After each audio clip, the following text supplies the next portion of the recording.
Hello എല്ലാവർക്കും നമസ്കാരം. വളരെ സന്തോഷത്തോടു കൂടിയാണ് ഞാനിന്ന് നിങ്ങളുടെ മുന്നിലേക്ക് എത്തിയിട്ടുള്ളത്. നമ്മുടെ LP-UP പരീക്ഷ കഴിഞ്ഞു. എല്ലാവരും വെയിറ്റിങ്ങിലായിരുന്നു ഷോർട്ട് ലിസ്റ്റിന് വേണ്ടിയിട്ട്. അപ്പോൾ ഷോർട്ട് ലിസ്റ്റ് വന്നു തുടങ്ങിയിട്ടുണ്ട്.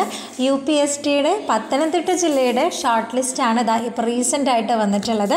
ബാക്കിയുള്ള ജില്ലകളുടെ LPയുടെയും UPയുടെയും ഒക്കെ ഷോർട്ട് ലിസ്റ്റുകൾ ഉടൻ തന്നെ നമുക്ക് പ്രതീക്ഷിക്കാവുന്നതാണ്. അപ്പോൾ എല്ലാവരും വളരെ ആകാംക്ഷയോടെ കാത്തിരുന്നതായിരുന്നു അല്ലേ. അപ്പോൾ പത്തനംതിട്ടയുടെ ഷോർട്ട് ലിസ്റ്റാണ് വന്നിട്ടുള്ളത്. അപ്പോൾ കട്ട് ഓഫ് എന്താണെന്ന് നോക്കണ്ടേ. ഇത്തവണത്തെ പത്തനംതിട്ട ജില്ലയുടെ കട്ട് ഓഫ് എന്ന് പറയുന്നത് 55.33 മാർക്കാണ് കേട്ടോ. 55.33 മാർക്കുള്ളവരാണ് ഇത്തവണ മെയിൻ ലിസ്റ്റിൽ പത്തനംതിട്ട ജില്ലയിലുള്ളത്. പത്തനംതിട്ട ജില്ലയിൽ ഇത്തവണ മെയിൻ ലിസ്റ്റ് വളരെ ചെറിയ ലിസ്റ്റാണ്. 99 പേര് മാത്രം അടങ്ങുന്ന ഒരു മെയിൻ ലിസ്റ്റാണ് ഇട്ടിട്ടുള്ളത്. ടോട്ടൽ 228 പേരാണ് കേട്ടോ നമ്മുടെ റാങ്ക് ലിസ്റ്റിൽ പത്തനംതിട്ട ജില്ലയിൽ UPയുടെ റാങ്ക് ലിസ്റ്റാണ് വന്നിട്ടുള്ളത്. അപ്പോൾ പത്തനംതിട്ട ജില്ലയിൽ ടോട്ടൽ 228 പേരുടെ ലിസ്റ്റാണ്. അതിൽ 99 പേരുടെ മെയിൻ ലിസ്റ്റും ബാക്കി സപ്ലിയിലാണ് ഉള്ളത് കേട്ടോ, സപ്ലിമെൻ്ററി ലിസ്റ്റുമാണ്. അപ്പോൾ എല്ലാവരും ചെക്ക് ചെയ്യുക. പത്തനംതിട്ട ജില്ലയിൽ എക്സാം എഴുതിയവരൊക്കെ നിങ്ങളുടെ നമ്പർ അതിലുണ്ടോ എന്ന് ചെക്ക് ചെയ്യണം കേട്ടോ. പിന്നെ ഒരു കാര്യം പ്രധാനമായിട്ട് പറയാനുള്ളത്, ബാക്കിയുള്ള ജില്ലകളുടെയും അടുത്ത് തന്നെ വരുന്നതായിരിക്കും. അപ്പോൾ ഇനി നിങ്ങളുടെ മുന്നിലുള്ള ഒരു വലിയ കടമ്പ എന്ന് പറയുന്നത് നമ്മുടെ ഇൻ്റർവ്യൂ ആണ്. അപ്പോൾ ഇപ്പോൾ നമ്മൾ ഏത് റാങ്കിലാണ് ഉൾപ്പെട്ടത് എന്ന് നമുക്കറിയാൻ സാധിക്കില്ല. ഷോർട്ട് ലിസ്റ്റ് നമ്മുടെ രജിസ്റ്റർ നമ്പറിൻ്റെ ഓർഡറിലായിരിക്കും, റോൾ നമ്പറിൻ്റെ ഓർഡറിലായിരിക്കും. അതുകൊണ്ട് നമുക്കത് അറിയാൻ പറ്റത്തില്ല. പക്ഷേ നിങ്ങൾ റാങ്കിൽ എവിടെയാണെങ്കിലും അതിൽ നിന്ന് മുന്നിലേക്ക് കയറാൻ നിങ്ങൾക്കൊരവസരം കൂടി കിട്ടുകയാണ്. അതാണ് നമ്മുടെ ടീച്ചിങ് എക്സാംസിൻ്റെ ഇൻ്റർവ്യൂവിൻ്റെ പ്രത്യേകത എന്ന് പറയുന്നത്. പലരും പറഞ്ഞു കേട്ടിട്ടുണ്ട് ഇൻ്റർവ്യൂ എന്ന് പറയുമ്പോൾ വളരെ തലവേദന പിടിച്ച ഒന്നാണ്, ആ OMR എക്സാം മാത്രം മതിയില്ലേന്ന്. പക്ഷേ നിങ്ങളെ സംബന്ധിച്ചിടത്തോളം നിങ്ങൾക്ക് 2 ചാൻസാണ് കിട്ടുന്നത്. OMRൽ എന്തെങ്കിലും ഒരു കാരണവശാൽ നിങ്ങൾക്ക് 1-2 മാർക്ക് കുറഞ്ഞിട്ടുണ്ടെങ്കിൽ അതിൽ നിന്നും കോമ്പൻസേറ്റ് ചെയ്ത് ഒറ്റയടിക്ക് നിങ്ങളുടെ റാങ്ക് മുകളിലേക്ക് എത്തിക്കാൻ ഒരവസരം കൂടി നിങ്ങളുടെ മുന്നിൽ എത്തിയിരിക്കുകയാണ്. അത് ഇൻ്റർവ്യൂ ആണ് കേട്ടോ. അപ്പോൾ ഇൻ്റർവ്യൂ പ്രിപ്പറേഷൻ തുടങ്ങേണ്ട സമയം ആയി കഴിഞ്ഞിരിക്കുന്നു. അപ്പോൾ എല്ലാവരും ഇൻ്റർവ്യൂ ഇതുവരെയും സ്റ്റാർട്ട് ചെയ്യാത്തവർ ഇൻ്റർവ്യൂ പ്രിപ്പറേഷൻസ് സ്റ്റാർട്ട് ചെയ്യണം. അപ്പോൾ അത് എങ്ങനെ തുടങ്ങണം, എവിടെ നിന്ന് തുടങ്ങണമെന്ന് പലർക്കും കൺഫ്യൂഷൻ ഉണ്ടായിരിക്കും. നമ്മൾ കഴിഞ്ഞ വർഷത്തെ ഇൻ്റർവ്യൂ പ്രിപ്പറേഷൻസ്, അതായത് കഴിഞ്ഞ വർഷത്തെ എക്സാം കഴിഞ്ഞ് റാങ്ക് ലിസ്റ്റ് വരുന്നത് വരെ ഉള്ള എല്ലാ ഡീറ്റെയിൽസും നമ്മുടെ ചാനലിൽ അവൈലബിൾ ആണ്. നമ്മുടെ പ്ലേലിസ്റ്റ് എടുത്ത് നോക്കിയാൽ നിങ്ങൾക്ക് കാണാൻ സാധിക്കും. അപ്പോൾ അന്നത്തെ നമ്മൾ ഇൻ്റർവ്യൂ പ്രിപ്പറേഷനിൽ ധാരാളം വീഡിയോസ് നമ്മൾ ഇട്ടിട്ടുണ്ട്. അതിൻ്റെ പ്ലേലിസ്റ്റിൻ്റെ ലിങ്ക് ഞാനിതിൻ്റെ ഫസ്റ്റ് കമൻറ്റായിട്ട് പിൻ ചെയ്ത് വയ്ക്കാം. അപ്പോൾ അതിൽ അന്നത്തെ ആനുകാലിക സംഭവങ്ങൾ ഉൾപ്പെടെ, അതായത് കറണ്ട് അഫെയർസ് ഉൾപ്പെടെയുള്ള വീഡിയോസ് ഉണ്ട്. അതൊന്നും നിങ്ങൾക്ക് ഇത്തവണ ആവശ്യം വരില്ല. എങ്കിലും കോമൺ ആയിട്ട് ചോദിക്കുന്ന പല കാര്യങ്ങളും ആ ഒരു വീഡിയോകളിൽ ഞാൻ ഉൾപ്പെടുത്തിയിട്ടുണ്ട്. അപ്പോൾ കഴിഞ്ഞ പ്രാവശ്യത്തെ അല്ലേ എന്ന് വിചാരിച്ച് നിങ്ങൾ തള്ളിക്കളയരുത്. എല്ലാ തവണയും ഇൻ്റർവ്യൂസിന് റിപ്പീറ്റ് ചെയ്ത് ചോദിക്കുന്ന കുറേ വീഡിയോസ് അതിലുണ്ട്. അതെല്ലാം നിങ്ങൾ കാണാനായിട്ട് ശ്രദ്ധിക്കണം. ഇനി നമ്മുടെ ഇൻ്റർവ്യൂവിൻ്റെ ഒരു പ്രത്യേകത എന്ന് പറയുന്നത്, ഇൻ്റർവ്യൂവിൽ ചോദിക്കുന്നത് നിങ്ങളുടെ സബ്ജക്റ്റ് ഏതാണ് എന്നൊക്കെ ചിലപ്പോൾ എടുത്ത് ചോദിച്ചു എന്ന് വരില്ല. കാരണം LP-UP ആയതുകൊണ്ട് തന്നെ ഏത് സബ്ജക്റ്റിൽ നിന്നുള്ള ചോദ്യങ്ങളും നിങ്ങൾ പ്രതീക്ഷിക്കണം. അതുകൊണ്ട് LP ഉള്ളവർ LP ക്ലാസ്സുകളിലെ 1 മുതൽ 4 വരെയുള്ള ക്ലാസ്സുകളിലെ പാഠപുസ്തകങ്ങൾ ഒന്ന് കവർ ചെയ്തിട്ട് വേണം ഇൻ്റർവ്യൂവിന് പോകാൻ. UPയിലുള്ളവർ 5 മുതൽ 7 വരെയുള്ള ക്ലാസ്സുകളിലെ പ്രത്യേകിച്ചും മാറിയ പുസ്തകങ്ങൾ, ടെക്സ്റ്റ് ബുക്കുകളൊക്കെ നിങ്ങൾ നന്നായിട്ടൊന്ന് കവർ ചെയ്തിട്ട് വേണം പോകാൻ. അതുപോലെ ഇപ്പോൾ തന്നെ നിങ്ങൾ ഇപ്പോൾ UP ആണെന്നുണ്ടെങ്കിൽ ഓരോ സബ്ജക്റ്റിൽ നിന്നും, ഇപ്പോൾ English, maths, Malayalam, science, social, ഇങ്ങനെ ഓരോ സബ്ജക്റ്റിൽ നിന്നും ഓരോ ടോപ്പിക്കെങ്കിലും ഡെമോ എടുക്കാനായിട്ട് പഠിച്ചിട്ട് വേണം പോകാനായിട്ട്. ഓക്കെ, LP ക്ലാസ്സിലുള്ളവരും ഏതെങ്കിലും ഒരു നല്ല ടോപ്പിക്ക് ഡെമോ ക്ലാസ് എടുക്കുന്നതിന് വേണ്ടി പ്രിപ്പയർ ചെയ്തിട്ട് വേണം പോകാനായിട്ട്. ഓക്കെ, അപ്പോൾ സബ്ജക്റ്റും കാര്യങ്ങളൊക്കെ നമുക്ക് മാറ്റി നിർത്താം. പിന്നെ നമ്മുടെ ഇൻ്റർവ്യൂവിൽ ചോദിക്കാറുള്ളതെന്ന് പറഞ്ഞു കഴിഞ്ഞാൽ നമ്മളുടെ ജനറലായിട്ടുള്ള കുറച്ച് കാര്യങ്ങളാണ്. അതായത് ഇപ്പോൾ നിങ്ങളുടെ സ്ഥലം എവിടെയാണ്, ആ സ്ഥലത്ത് എന്താ പറയുക, സാഹിത്യകാരന്മാർ അല്ലെങ്കിൽ ചിത്രകാരന്മാർ അല്ലെങ്കിൽ ഫേമസ് ആയിട്ടുള്ള പൊളിറ്റീഷ്യൻസ് അങ്ങനെ ആരെങ്കിലുമൊക്കെ ഉണ്ടെങ്കിൽ അവരെക്കുറിച്ച് അത്യാവശ്യം കുറച്ച് കാര്യങ്ങൾ പറയാൻ വിധത്തിൽ നിങ്ങൾ തയ്യാറായി പോകണം. അതുപോലെ നമ്മളുടെ സ്ഥലവുമായി ബന്ധപ്പെട്ട ചരിത്ര പ്രാധാന്യമുള്ള ചില ക്ഷേത്രങ്ങൾ, പള്ളികൾ, അതുപോലെ ചില സ്ഥാപനങ്ങൾ, അങ്ങനത്തെ കാര്യങ്ങളൊക്കെ ഉണ്ടെങ്കിൽ അതിനെക്കുറിച്ച് നിങ്ങൾ അവെയർ ആയിരിക്കണം. അതുപോലെ നമ്മുടെ ജില്ല, ആ ജില്ലയിലെ ഇപ്പോഴത്തെ ഭരണാധികാരികൾ, അവരുടെ പേരുകൾ, എന്തെങ്കിലും മന്ത്രിമാരൊക്കെ നമ്മുടെ ജില്ലയിൽ നിന്ന് ഉണ്ടെങ്കിൽ അവരുടെ പേരുകൾ, അവരുടെ വകുപ്പുകൾ, ഇതൊക്കെ നമ്മൾ പ്രത്യേകം നോട്ട് ചെയ്യുന്നത് നല്ലതായിരിക്കും. അതുപോലെ തന്നെയാണ് നമ്മളുടെ സിനിമാ മേഖലയിലുള്ള പ്രശസ്തരായ ആരെങ്കിലുമൊക്കെ നമ്മളുടെ സ്ഥലമോ നമ്മുടെ ജില്ലയിലോ ഒക്കെ ഉണ്ടെന്നുണ്ടെങ്കിൽ അതും നമ്മളൊന്ന് ഓർത്തിരിക്കുന്നത് വളരെ നല്ലതാണ്. ഓക്കെ. പിന്നെ നിർബന്ധമായിട്ടും നമുക്ക് സൈക്കോളജി, പെഡഗോഗി ഭാഗത്തു നിന്നും ചോദ്യങ്ങൾ ഉണ്ടാകാറുണ്ട്. പ്രത്യേകിച്ചും അപ്ലിക്കേഷൻ ലെവൽ ചോദ്യങ്ങൾ കേട്ടിട്ടുണ്ട് വന്നതായിട്ട്. അതായത് നമുക്ക് ക്ലാസ് റൂം മാനേജ്മെൻറ്റ്, കുട്ടി ഒരു സാഹചര്യം തന്നിട്ട് എങ്ങനെയാണ് നമ്മളതിനെ മാനേജ് ചെയ്യുക എന്നുള്ള ചോദ്യങ്ങളൊക്കെ. അപ്പോൾ അതിന് നമ്മൾ ഉത്തരം പറയുമ്പോൾ നമ്മൾ സൈക്കോളജി നമ്മുടെ പഠിച്ച ഭാഗങ്ങളുമായി ബന്ധപ്പെടുത്തി പറയാൻ സാധിച്ചാൽ വളരെ നല്ല ഒരു പ്ലസ് പോയിൻ്റ് ആയിട്ട് അത് ഇൻ്റർവ്യൂവിൽ മാറും. ഓക്കെ.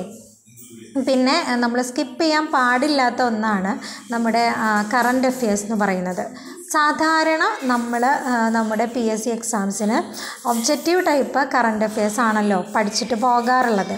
പക്ഷേ ഇൻ്റർവ്യൂവിനെ സംബന്ധിച്ചിടത്തോളം ഒബ്ജക്റ്റീവിനേക്കാൾ കുറച്ചും കൂടെ ഒബ്ജക്റ്റീവ് നോക്കണ്ടെന്നല്ല, അതായത് ഇപ്പോൾ നമ്മുടെ അവാർഡുകൾ അങ്ങനത്തെ കാര്യങ്ങളൊക്കെ റീസെൻ്റ് ആയിട്ടുള്ളത് നോക്കണം. പക്ഷെ അത് കൂടാതെ നമുക്കിപ്പോൾ നടക്കുന്ന കുറച്ച് പ്രശ്നങ്ങൾ, കുറച്ച് സംഭവങ്ങൾ ഒക്കെ ഉണ്ടാവും. അതൊക്കെ പ്രത്യേകം നോട്ട് ചെയ്ത് വെക്കണം. അതിനെക്കുറിച്ച് ഒരു 5 സെൻറ്റൻസ് എങ്കിലും നിങ്ങൾക്ക് പറയാൻ സാധിക്കണം. ഇപ്പോൾ ഒരു ഉദാഹരണം പറയുകയാണെന്നുണ്ടെങ്കിൽ, ഇപ്പോൾ ഈ അടുത്തും മരണപ്പെട്ട ഒരു ബിസിനസ് മാഗ്നറ്റ് ആയിരുന്നു നമ്മുടെ രത്തൻ ടാറ്റ എന്ന് പറയുന്നത്. അപ്പോൾ അദ്ദേഹത്തിൻ്റെ ജീവചരിത്രം അല്ലെങ്കിൽ അദ്ദേഹത്തിനെ കുറിച്ച് കുറച്ച് കാര്യങ്ങൾ പറയാൻ സാധിക്കുമോ എന്ന് ചോദിച്ചാൽ നമുക്ക് പറയാൻ സാധിക്കണം.